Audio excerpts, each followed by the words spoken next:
Përtej asaj që përtej pyetjes. Atëherë në Vlorë, në 100 vjetorin e Kupës së Pavarësisë, na vritet portierja, sepse ne nuk është se kishim portiere dhe lojtare. Në shpejtësi, trajneri dhe përgjithësi i ekipi që ishte Viktori dhe Kaçaqi, më thonë që Flora bëu gati futu ti. Më thonë drejtën shtanga, isha mbi 45, ndoshta reflekset e mia, sepse kam luajt volejboll me ekipin e Minatorit, kam qenë sportiste, ndrova bluzën me portieren, hyra në port, po port me Dhe porta... ndeshja shkon në... Barazi me Shkodrën. Dhe shkon në penalti, do më thonë bësh edhe personazhi kryesor. Pa dashje bëhesh e personazh, ishte një port Calceto, mendoja që e zotëroja,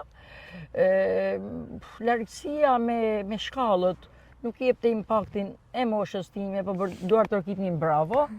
Në çdo penalti që portierja kundërshtare e pritte, unë reagoja negativisht se pse nuk e bët një gol, duke pas jo shumë